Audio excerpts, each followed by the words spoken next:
बिस्मिल्लाहिर्रहमानिर्रहीम। बच्चों, आपका क्या हाल है? आप ठीक ठाक हैं? तो अभी तक हमने फ़िज़िक्स में 10 लेक्चर पढ़ चुके हैं चैप्टर नंबर 3 के। चैप्टर नंबर 3 में हमने जिसका नाम डायनामिक था, इसके ऊपर हमने पहले 10 लेक्चर पढ़ चुके हैं। आज लेक्चर नंबर 11 है, 11 लेक्चर नंबर है, जिसमें हम डिस्कस करेंगे। इससे पहले हमने बहुत ज़्यादा चैप्टर, हाफ से ज़्यादा चैप्टर क्लियर कर लिया। तकरीबन हमारा पूरा होने वाला है ये वाला चैप्टर, ठीक है। तो इस लेक्चर में हमने क्या करना है? इस लेक्चर में हमने जो लेक्चर नंबर पीछे जो लेक्चर हुआ था ब्रेकिंग और स्केटिंग के ऊपर फ्रिक्शन के टॉपिक में, आज हम ब्रेकिंग और स्केटिंग को थोड़ा सा रिवाइज करेंगे और साथ क्या करेंगे, ये जो हम नया एक दो शॉर्ट क्वेश्चन पढ़ेंगे, define tension and what is Edward machine. ये आज हमारे टॉपिक होंगे, जिसमें हम ब्रेकिंग और स्केटिंग को जो रिवाइज करते हैं। अगर आप याद करें तो ब्रेकिंग और स्केटिंग को हमने बहुत अच्छे तरीके से एक बड़े अच्छे अंदाज के अंदर हमने डिस्क्राइब किया था, जिसमें आपको क्लियर हुआ था कि ब्रेकिंग क्या होता है और स्केटिंग क्या होता है। इसको मैं थोड़ा सा रिवाइज करता चलो कि ब्रेकिंग क्या होता है और स्केटिंग क्या होता है। ब्रेकिंग आपको मैंने बताया था कि ब्रेकिंग क्या होता है कि आपने क्या करना है, एक फोर्स है जो कॉन्टैक्ट फोर्स है। वो कौन सी कॉन्टैक्ट फोर्स होती है? आपका रोड जो होता है, ठीक है, रोड है, उसके साथ जो टायर होते हैं, ठीक है, टायर और रोड के दरमियान में एक कॉन्टैक्ट बनता है, इसको कहते हैं कॉन्टैक्ट फोर्स। अब कॉन्टैक्ट फोर्स मैंने बताया था, जब भी कॉन्टैक्ट फोर्स होती है तो क्या होता है? कॉन्टैक्ट फोर्स जब भी प्रोड्यूस हो तो फ्रिक्शन प्रोड्यूस होना शुरू हो जाती है। तो फ्रिक्शन अब प्रोड्यूस होना शुरू हो गई है। तो अब जो टायर और रोड के दरमियान जो फोर्स लग रही है, उसको हम कहेंगे कि ये फ्रिक्शन फोर्स है। और ये कौन क्या काम कर रहे हैं? सारा मिलकर ये ब्रेकिंग का काम कर रहे हैं। तो ब्रेकिंग आपने ये समझना है कि यहाँ ब्रेक लग रही है। अगर कहता है एक बात का सिर्फ आपने ख्याल रखना है कि आपकी ब्रेक के ऊपर जो फोर्स हो वो इतनी हो कि आप ब्रेक लगा सकें, ना कि आप उसको, वो जो टायर है उसको रोल करने से, घूमने से रोक सकें। आपने उसको रोल करते रहना है, लेकिन आपने ये अंदाज़ा लगाना है कि ये रुके ना, ये स्टॉप ना हो, मतलब जैम ना हो जाए ये जो टायर है। अब वो कहता है कि इसकी ये डेफिनेशन है, the force of the friction between tyres. मैंने यही आपको बताया कि टायर एंड द रोड और टायर के दरमियान जो मस्ट बी इनफ, इतनी ज़्यादा आपको फोर्स होनी चाहिए जो आपको स्लिपिंग से रोक सके। यही मैंने आपको बताया कि आपने इतनी ज़्यादा फोर्स नहीं लगा देनी, या इतना ज़्यादा आपने उसको प्रोवाइड नहीं कर देनी फोर्स कि जिससे वो क्या करना शुरू हो जाए, स्लिप करना शुरू हो जाए। इसकी एक और भी एग्जाम्पल है।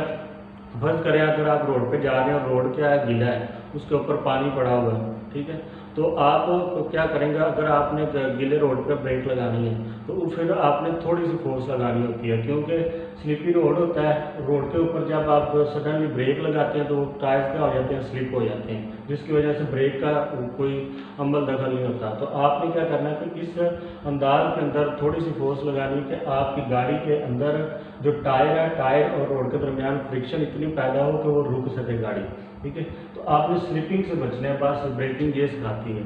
तो ब्रेक में आपने स्लिप से बचना है, बाकी आपका जो ब्रेक का काम है वो सारा हो जाएगा। तो इतनी फोर्स होनी चाहिए कि आप स्लिप से बच सकें। बस सिर्फ ब्रेकिंग का यही सारा था।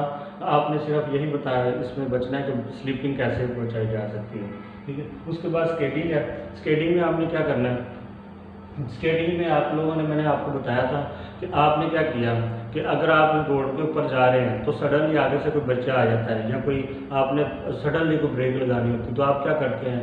आप ब्रेक के ऊपर बहुत स्ट्रांगली फोर्स लगा रहे होते हैं। तो स्ट्रांगली फोर्स लगाने से क्या होता है, वो जो टायर होता है, जो आपका रोड है और साथ जो टायर है, ठीक है, आपका टायर रोल करना बंद कर देता है, जैम हो जाता है, बिल्कुल रुक जाता है, ठीक है, ये घूम नहीं रहा था। तो जब इसके ऊपर ये घूमता नहीं तो ये स्किड हो जाता है। स्किड मतलब कि ये घसीटना शुरू कर देता है इसके ऊपर। तो यही तो हमने बचना है, इधर से घसीटने से तो बचना है। तो इसलिए वो कहता है कि इस चीज़ से बचने के लिए आपको ये एहतियात करनी है कि आपको गाड़ी चलाते हुए ये पहले से अंदाज़ा होना चाहिए कि मैं कितनी फोर्स लगा सकता हूँ तो मैं स्केटिंग से बच जाऊँ। अगर स्केटिंग आप करेंगे तो फिर आपको पता ही है कि किसी एक्सीडेंट का बायस बन सकते हैं, किसी के आगे बाइक या कोई गाड़ी किसी को लग भी सकती है। तो यही डेफिनेशन में भी बताया गया है। डेफिनेशन में कहते हैं in order to reduce the chance of skating, skating से बचने के लिए आपने क्या करना है? इट इज़ एडवाइजेबल, आपको एडवाइस की जाती है not to apply brakes too hard, इतनी ज़्यादा आपने ब्रेक अप्लाई नहीं कर देनी कि that lock up. Lock up का मतलब क्या है कि टायर को लॉक लग जाए, वो घूमना ही बंद कर दे, ठीक है। दे रोलिंग, अपनी रोलिंग को लॉक कर दे। Motion specially high speed, high speed के ऊपर आपने ज़्यादातर ये मामला भी हाई स्पीड के ऊपर होता है स्केटिंग का, तो स्केटिंग से आप लोगों ने बचना है। अगर स्केटिंग होती गई तो न खुदा न खास्ता आपको पता ही है कि किसी न किसी सीरियस एक्सीडेंट का आप बायस भी बन सकते हैं। तो ये था ब्रेकिंग और स्केटिंग, जिसको हमने पिछले लेक्चर्स में पढ़ा हुआ था, आज हमने सिर्फ इसको रिवाइज किया, ठीक है। तो अगला जो हमारा कंसेप्ट है वो है टेंशन। एक टेंशन हमारी ज़िंदगी में भी होती है, खाने की टेंशन, नहाने की टेंशन, कपड़ों की टेंशन, लेकिन ये फिज़िक्स की टेंशन। तो इसमें आप लोगों ने वो वाली टेंशन नहीं लेनी जो ज़हनी टेंशन होती है। ये तो फिज़िक्स का एक टॉपिक है जिसमें आप टेंशन पढ़ने लगे, ठीक है। आपने कभी देखा हो, कभी आपने किसी डोरी को पकड़ा हो, तो डोरी को आपने खींचा हो, खींचने के बाद आप उसको दरमियान में से अगर करेंगे तो एक आवाज़ सी आएगी अंदर से। वो आवाज़ क्या होती है? वो टेंशन की आवाज़ होती है, ठीक है। वो टेंशन क्या होती है हमारे पास? इसकी डेफिनेशन को पहले पढ़ लेते हैं। The force acting along the string is called tension. मतलब क्या है? आपने क्या किया, एक स्ट्रिंग ली, एक रस्सी ली, एक डोरी ली, उस डोरी के साथ क्या किया, किसी मैच को बांध दिया, ठीक है। किसी फर्ज करें अगर डोरी है, डोरी को इस मार्कर के साथ बांध दें, तो इसको हम क्या करेंगे, लटका देंगे। तो जो डोरी ने ऊपर की तरफ फोर्स लगाई हुई है, वो वाली फोर्स कौन सी होगी? टेंशन की फोर्स होगी, ठीक है। हम इसका अंदाज़ा ले सकते हैं कि हमने घर में वो क्या लगाई होती हैं, पिक्स लगाई होती हैं, या हमने कोई हम डेकोरेशन पीस लगाए होते हैं, डोरी के साथ हमने बांधे होते हैं। तो डोरी के साथ जब वो बांधे होते हैं तो डोरी के ऊपर जो फोर्स लग रही होती है वो टेंशन की फोर्स होती है, ठीक है। आपको क्लियर हो गया होगा कि टेंशन क्या होती है। फिजिक्स की टेंशन ये होती है कि किसी स्ट्रिंग के अंदर जो फोर्स लग रही होगी किसी मैच को लटकाने से, वो फोर्स क्या कहलाती है? टेंशन की फोर्स कहलाती है, ठीक है। अब इसका फार्मूला देखते हैं। अब टेंशन का अपना कोई फार्मूला नहीं है, इसके साथ जो बॉडी लटकाई गई है उसके ऊपर डिपेंड करता है, उसके वेट के ऊपर डिपेंड करता है कि टेंशन क्या होती है। सबसे पहले तो हम इसका सिंबल डिस्कस कर लेते हैं। सिंबल क्या होता है इसका? कैपिटल टी, याद रखना है अपने बच्चों। तो इसका जो सिंबल होता है वो कैपिटल टी होता है आपके पास, जिसको टेंशन कहते हैं। अब वो कहता है कि टेंशन का जो हमारे पास फार्मूला है वो इसका अपना कोई फार्मूला नहीं, टेंशन डिपेंड करती है वेट के ऊपर। टेंशन किस पर डिपेंड कर रही है? वेट के ऊपर। और वेट का फार्मूला आपको पता है बच्चों क्या होता है? W=mg। तो हम टेंशन का भी यही ले लेते हैं फार्मूला, ठीक है। और क्वांटिटी क्या है? क्वांटिटी आपको पता है कि वेट क्या है, एक वेट एक क्या है? वेक्टर क्वांटिटी है, ठीक है। तो ये भी क्या हो जाएगी? वेक्टर क्वांटिटी हो जाएगी, ठीक है। उसके बाद यूनिट है। तो आपको पता है कि वेट, मैंने बताया भी है कि टेंशन किस पर डिपेंड करती है? वेट के ऊपर। और जब टेंशन वेट के ऊपर डिपेंड करती है तो वेट का यूनिट क्या होता है? तो वेट एक किस्म की क्या होती है? फोर्स होती है। तो फोर्स का यूनिट क्या होता है? न्यूटन। तो मतलब क्या है कि टेंशन का भी यूनिट क्या हो जाएगा? न्यूटन हो जाएगा। तो बच्चों याद रखना है, तीन चीज़ें ऐसी हैं जिसका यूनिट न्यूटन ही होता है। टेंशन का यूनिट भी न्यूटन होता है, वेट का यूनिट भी न्यूटन होता है, और फोर्स का यूनिट भी न्यूटन होता है। तो ये आपने याद रखना है। बच्चे ज़्यादातर क्या हो जाते हैं? कंफ्यूज हो जाते हैं कि फोर्स का एक न्यूटन है तो किसी और का न्यूटन नहीं होगा। तो क्या है? वेट का भी न्यूटन है और टेंशन का भी न्यूटन ही है। तो इसमें थोड़ी सी उसने कंडीशंस बताई हुई हैं। वो कहता है कि आपने फर्ज करें आपके पास डोरी है, ठीक है, उसके साथ आपने कोई चीज़, कोई ब्लॉक, कोई मैश आपने लटकाया हुआ है, ठीक है, ऊपर किसी चीज़ से आपने बांध दिया। तो कहता है कुछ कंडीशन हैं। अगर ये ऊपर को क्या लग रही है? इसके ऊपर टेंशन की फोर्स लग रही है, और वेट किधर को अप्लाई हो रहा है? नीचे को, ठीक है। टेंशन ऊपर लग रही है, वेट नीचे लग रहा है। अब ये टेंशन है, अगर इसके ऊपर तीन कंडीशन बनती हैं। या तो टेंशन क्या होगी? वेट से ज़्यादा होगी, या टेंशन क्या होगी? वेट से कम होगी, ठीक है, या टेंशन क्या होगी? वेट के इक्वल होगी।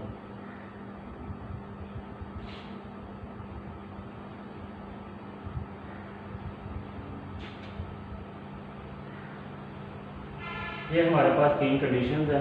ये आपको पता है कि ये सिंबल आपने मैथ में पढ़े हुए हैं, जिधर को खुलता है इधर वो वाली चीज़ बड़ी होती है, और जिधर को ये बंद होता है वो वाली चीज़ छोटी होती है। तो ये तीन कंडीशन है। टेंशन वेट से बड़ी है, टेंशन वेट से छोटी है, टेंशन वेट के बराबर है। तो अगर वो कहता है कि ये वाली कंडीशन हो, ये वाली कंडीशन हो, ये वाली कंडीशन हो, तो क्या होगा?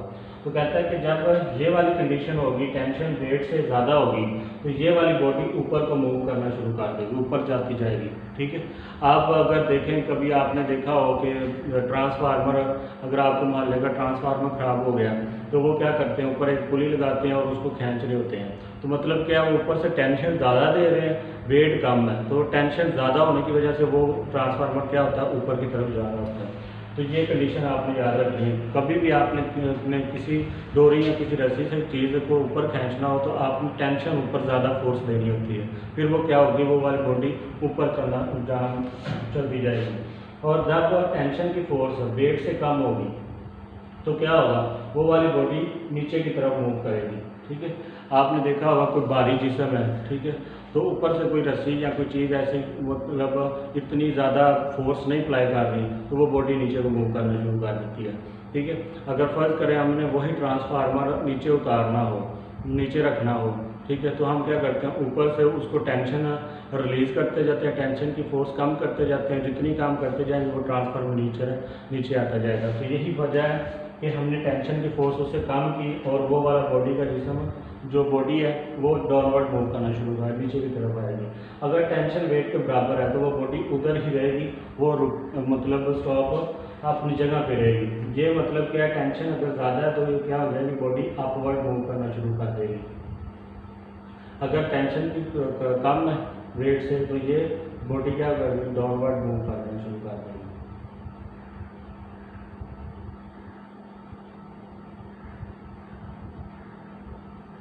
ठीक है, और अगर ये तो ये रेस्ट कंडीशन में स्टॉप है, तो मतलब क्या है कि टेंशन अगर ज़्यादा है तो अपवर्ड, टेंशन कम है तो डाउनवर्ड, टेंशन अगर इक्वल है तो रेस्ट में आ जाएगी। तो ये वाला हमारा टॉपिक भी क्लियर हो गया। हमने ब्रेकिंग और स्केटिंग को भी डिस्कस कर लिया, टेंशन को भी डिस्कस कर लिया। अब हम आते हैं एडवर्ड मशीन के ऊपर। एडवर्ड मशीन क्या होती है, आपको मैं बता देता हूँ कि एडवर्ड मशीन हमने हर डेली रूटीन में रोज़ हम देखते होते हैं। ठीक है, आज हम आपको बताता हूँ कि हमारे पास एडवर्ड मशीन होती क्या है। पहले तो हम इसकी कंस्ट्रक्शन देखते हैं। कंस्ट्रक्शन क्या होती है, कंस्ट्रक्शन होता है किसी चीज़ को बनाना। अगर हम कहते हैं कि हमारे घर की कंस्ट्रक्शन हो रही तो हमारा घर मतलब तमीर हो रहा है, तो कंस्ट्रक्शन क्या है कि एडवर्ड मशीन को तमीर कैसे किया जाता है, बनाया कैसे जाता है, तो इसको देखना है। आपने बच्चों क्या करना है, एडवर्ड मशीन बनाने के लिए क्या करना है, आपने सबसे पहले एक पुली लेनी है। ठीक है, फ्रिक्शन लेस पुली लेनी है। पुली क्या होती है, आपने ट्रांसफार्मर को देखा होगा, जो ऊपर से वो जो लगी होती है जिसके ज़रिए हम ऊपर खींच रहे होते हैं। ठीक है, वो जो चीज़ होती है वो पुली होती है। या हमने देखा होगा कि जब हमारे घर में अगर हमने मोटर लगानी हो या नलका लगवाना हो तो हम क्या करते हैं, बोर करवाते हैं। तो बोर करवाने के लिए वो जो सबसे पहले ऊपर से वो खींच रहा होता है, तो वो ऊपर जो लगी होती है वो पुली ही होती है। ठीक है, जिस पुली में क्या करना है, आपने एक रस्सी लेनी है, स्ट्रिंग लेनी है। ठीक है, वो स्ट्रिंग को क्या करना है, आपने इसके ऊपर से गुजारना है। ठीक है, और आपने इसके ऊपर ऐसे करना है। ठीक है, ऐसे गुजार के उसके बाद आपने क्या करना है, एक बॉडी इधर लेनी है और एक बॉडी आपने इधर लेनी है। आप देख रहे होंगे ये मैंने थोड़ा सा बड़ा बना दिया है M2 और ये M1 मैंने थोड़ा सा छोटा बनाया। तो हमेशा याद रखना है कि एडवर्ड मशीन हमेशा टू अनइक्वल बॉडीज होती हैं, टू अनइक्वल बॉडीज है। मतलब क्या है कि इसका वेट और इसका वेट बराबर नहीं है। ठीक है, तो इसका वेट, अगर इसका वेट ज़्यादा है और इसका वेट क्या होगा, कम होगा, तो ये नीचे की तरफ मूव करेगी, ये ऊपर की तरफ मूव करेगी। ठीक है, तो इस चीज़ को क्या कहते हैं, एडवर्ड मशीन कहते हैं। और इसको आप क्या करते हैं, ऊपर किसी चीज़ के साथ गांठ लगा दो, बांध दो हुक के साथ। ठीक है, तो ये क्या आपके सामने बन गई एडवर्ड मशीन।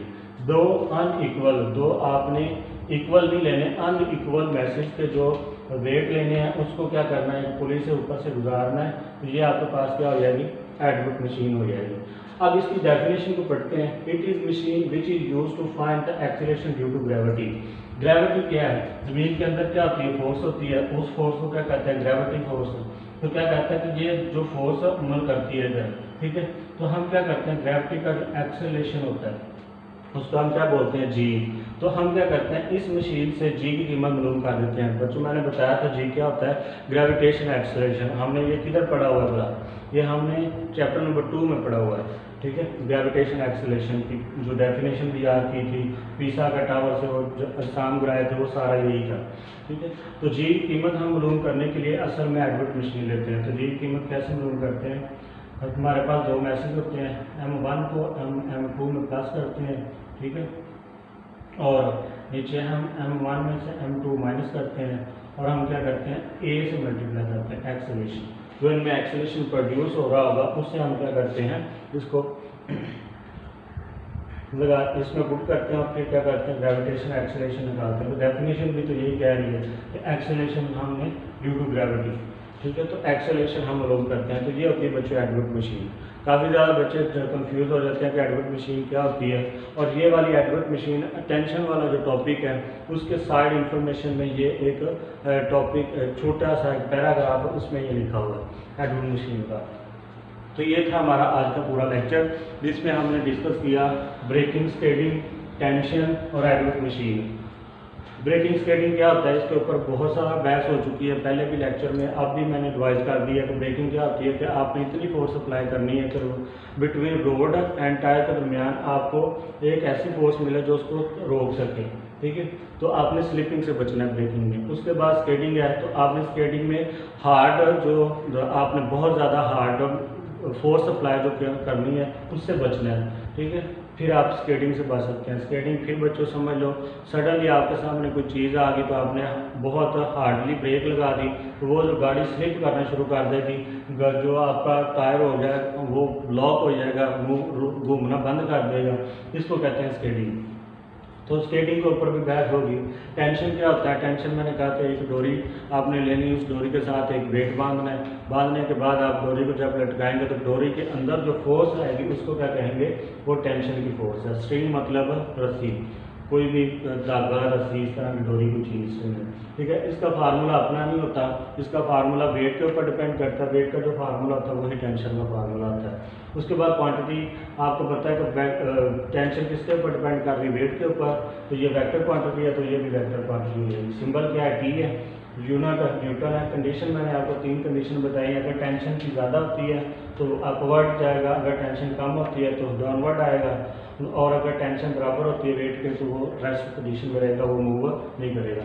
हम घर में जो तस्वीरें लगाते हैं या कोई अगर ग्रीनरी या इस तरह की जो पिक्स लगाते हैं वो क्या करते हैं, इसी के ऊपर काम करती हैं, टेंशन वेट के बराबर हो जाती है।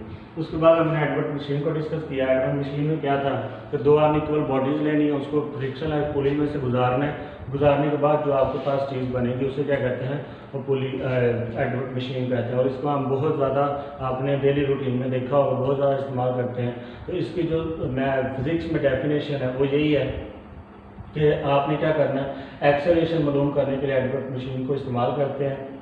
और को कैसे मालूम कर सकते हैं, इस फार्मूले से मालूम कर सकते हैं। तो कंस्ट्रक्शन में आपने क्या लिखना है, यही लिखना है कि एक पुली लेनी है, पुली में एक M1 लेना है, एक M2 लेना है। M1 और M2 आपस में इक्वल नहीं होंगे, एक भारी होगा एक हल्का होगा, ठीक है। उसके बाद आपने इनको आप क्या करना है, एक पुली से ऊपर से गुजार देना है, जो चीज़ हमारा बनेगी उसे क्या कहेंगे, एडवर्ट मशीन कहेंगे। तो ये था आपका हमारा आज का टॉपिक, ठीक है। लेक्चर नंबर 11 भी आज कंप्लीट हो गया। तो आई होप सो बहुत ज़्यादा अच्छी आपको समझ आई होगी।